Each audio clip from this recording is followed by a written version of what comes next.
Well, our goal is really to amplify the voices of women and girls in Nigeria. Our specific mission focuses on eradicating sex trafficking and the sexual exploitation of women and girls from Nigeria. We believe in combining a human rights methodology with an economic development approach. And so we're both prevention and rehabilitation focused. We're training several hundred women every year who are potentially susceptible to sex trafficking. We're also conducting outreaches in schools, in churches, in marketplaces in an effort to really ensure that the message goes out and people are sensitized about the true dangers of sex trafficking.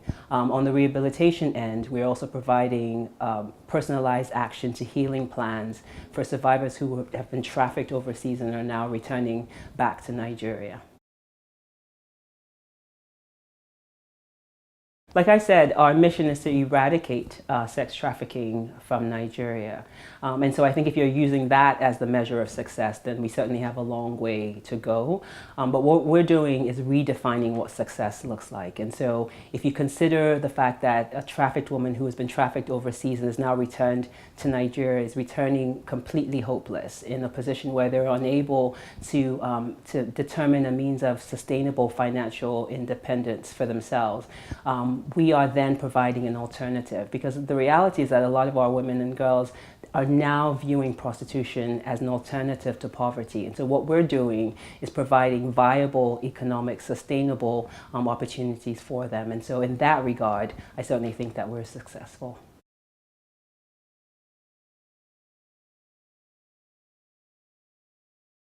I certainly heard it said that people hear what they listen to, right? And so there's certainly a lot of messaging in the media, certainly from our NGO and many others who are working on this issue, really sounding the alarm about what the dangers and the implications are of sex trafficking. But the reality is that most people are actually hearing the voice of their poverty. They're hearing the voice of their hopelessness much louder than the messaging. And so what we have to do is start to provide a solution to that voice by providing an alternative to poverty, to ensure that people are in a position where they feel that there is hope and possibility. And until we do that, we're not going to be successful in addressing this issue.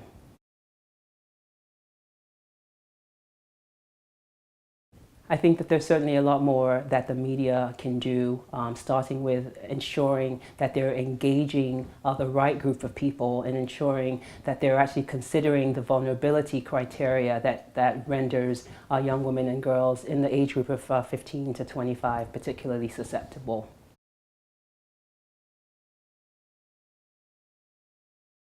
Well, I mean, we've certainly created a vulnerability criteria based on research that we got directly from trafficking survivors themselves.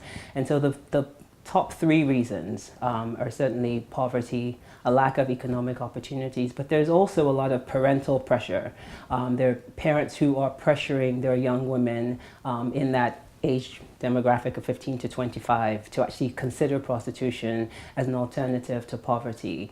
There's certainly a level of an erosion of our value system, particularly in Edo State, where, my home state. But those are probably the three top reasons why.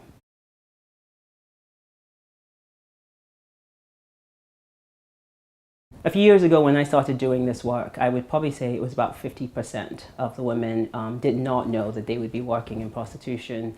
But just a few years later, the reality is that probably 95% of the women that we work with actually know that they're going to be working in prostitution.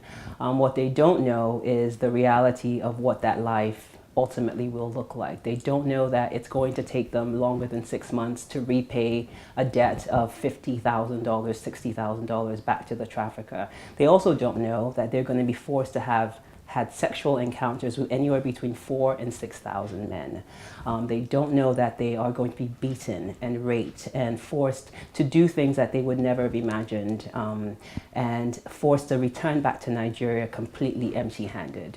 Those are the things that they do not know. But as far as the number of women who know that they're going to be working in prostitution, I would say it's probably as high as 95%. And I think what we need to start doing now is figuring out exactly what the root causes are that are rendering women intentionally vulnerable.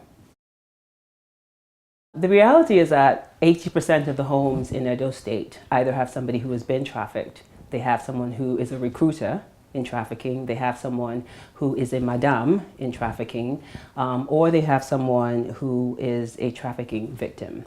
And so the reality is that almost everybody can be a recruiter and a trafficker in Edo State. There are pastors that I know of that have trafficked young women and girls. There are government officials that are complicit in trafficking. There are sisters, our brothers. Anybody can be a recruiter. That's the unfortunate reality.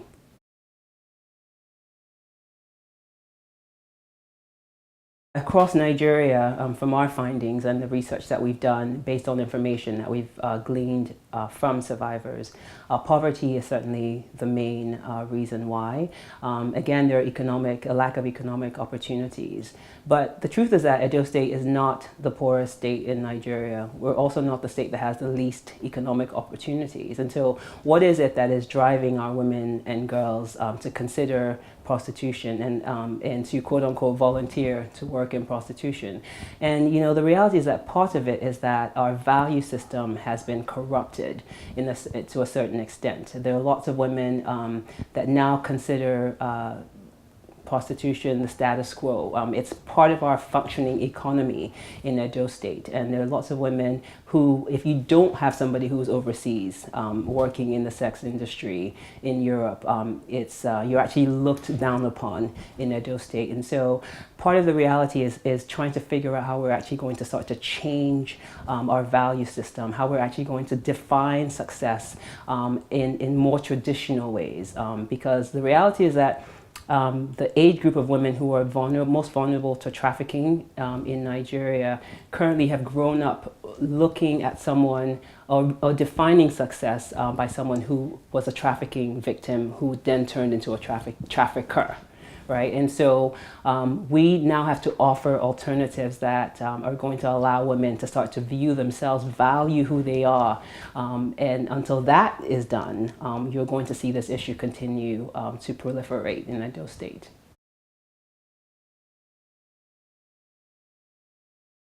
Well, I think from our research, poverty is certainly the primary reason. But I think what we've also found is that in addition to women who are being trafficked because they're living in abject poverty, these are people who are living on $1, $2 a day.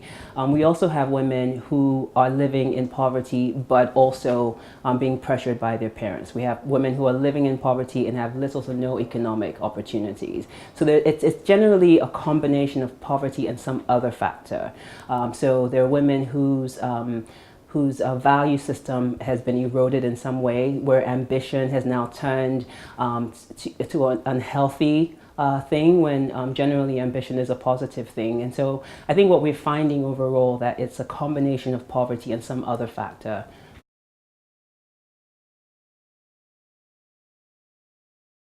I think the reality is that there's considerable government complicity. Right, so it shouldn't be this easy, to go from Nigeria to Niger, to fly, to be able to get a visa, for example, when you have absolutely no support for why a visa is warranted.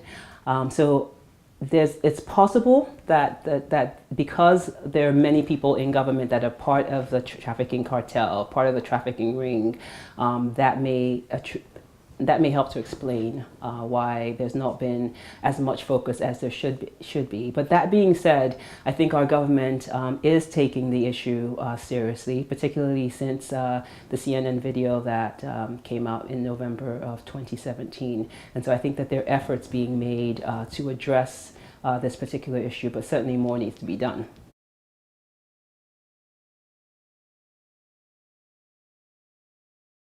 Recently, I've been getting contacted by Nigerians who are trapped in Libya, making allegations that Nigerian officials at the Libyan embassy are actually forcing the women there who don't have the money to actually trade sex for an opportunity to get back to Nigeria on the free flights, right? But there are also allegations that they're forcing the male migrants, to pay bribes to ensure that they get back on these so-called free flights back to Nigeria. And so that is also part of the government complicity, and something that I'm hoping that the Nigerian government will look into very quickly.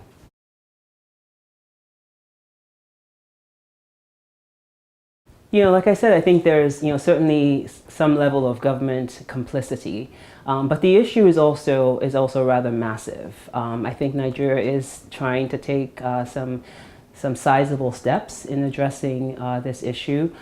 Could more be done? Absolutely.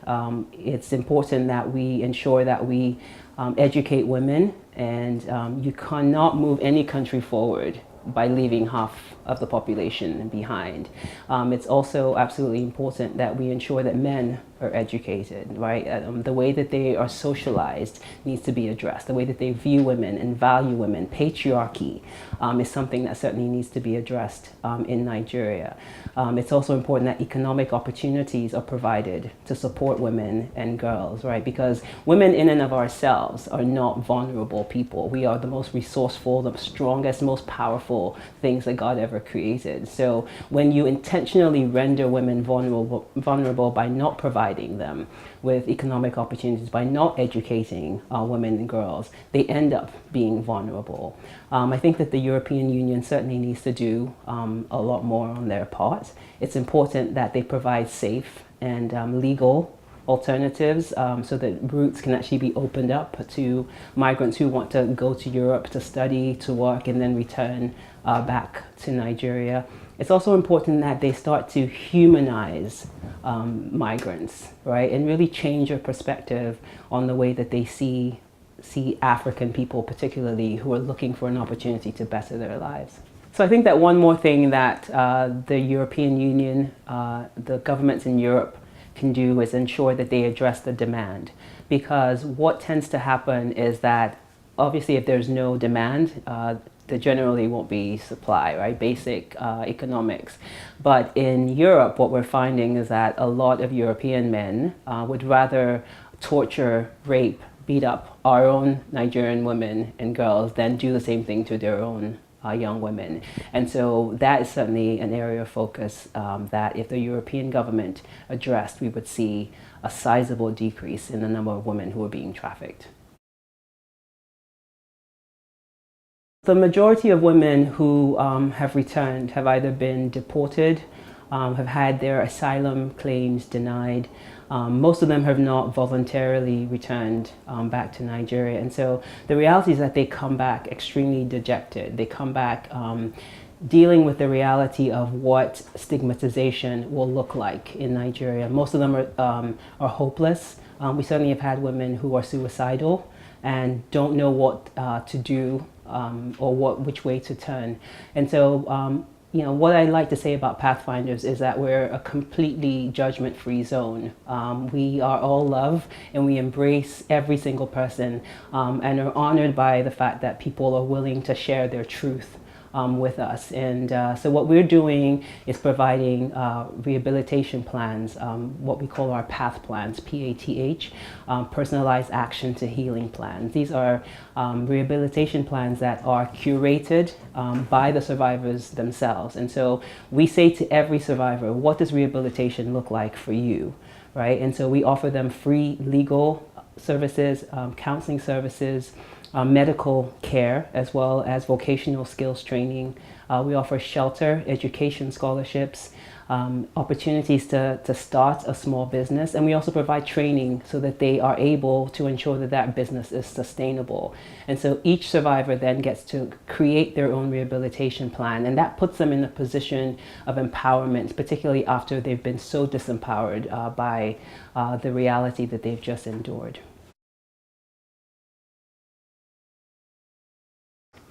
Yes, I've certainly heard that, and that I think is the unfortunate reality, because I think a lot of people were pointing the finger at Libyans and saying, how can they do this, to their black African brothers and sisters? And there was certainly a lot of complicity on the part of the European government in generating the funding that resulted in these detention centers. But the harsh reality, after speaking with many returnees from Libya, is that it is Nigerians that are selling our brothers and selling our sisters. Ultimately, at the end of the day, the Libyans are who they're selling them to for domestic servitude, for labor, or whatever it is. But the fact is that Nigerians, unfortunately, have started to look at their brothers and sisters as commodities. And that is certainly something that we have to change.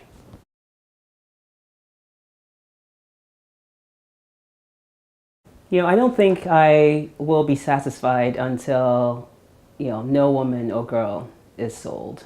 I mean, no human being should ever be offered or be forced to consider prostitution as a way of sustaining their life at all. And so I suppose at this point, my answer to that question would be no.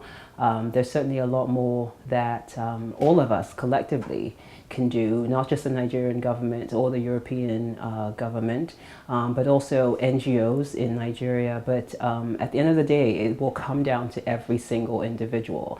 Every single person has to take a stance that this is not something that we will tolerate. And until all hands are on deck, we're not going to be able to address this issue. Well, I think I'm certainly grateful that Nigeria has a trafficking in persons law that was that repealed our 2003 Trafficking in Persons Act. And so this particular law is certainly comprehensive, but one of the things, one of the recommendations that I would make as far as amendments is generating a 2 strikes and you're out amendment to the law, right? So essentially, once somebody is convicted of their second trafficking offense, they should be mandated to serve a life sentence in prison. I think a lot of people think that that's pretty harsh, but I think if you consider global standards, life imprisonment should certainly be something that's on the table. I mean, it's understandable if you make the mistake once and you're apologetic and you've moved on and you're now reformed, but if this is something that you see as part of your business, way of generating income, there should certainly be severe, harsh, aggressive punishment for that. The reality is that the problem is multifaceted, it's multi-layered, and so the solution also has to be multifaceted, right? I think one of the things that absolutely has to be done is that Nigeria has to get serious about fixing its economy.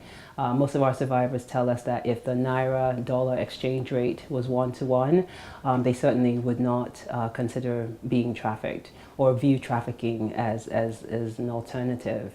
And so, I mean, with a youth unemployment rate, what it is, and the reality that most of the people who are leaving Nigeria are actually college graduates, I think that is telling as to the hopelessness that people feel in this country. And so I think that is probably the first thing that Nigeria needs to do, in addition to ending or doing everything that it can to end corruption that is rife in the system. The second thing that we can do is certainly focus on women and focus on educating women and providing opportunities for them to not only alleviate poverty within their own spheres, but also move from that mentality of poverty reduction to wealth creation, not just for themselves, but for their communities and for all of Nigeria as well. Another thing that can be done is certainly raising more awareness and ensuring that the language and the messaging is actually what our youth will hear, right? So if you're telling them just don't go, that's certainly not going to be enough. You have to be able to provide them with an alternative. And if you're not prepared to provide them with an alternative, then that messaging will certainly not be effective.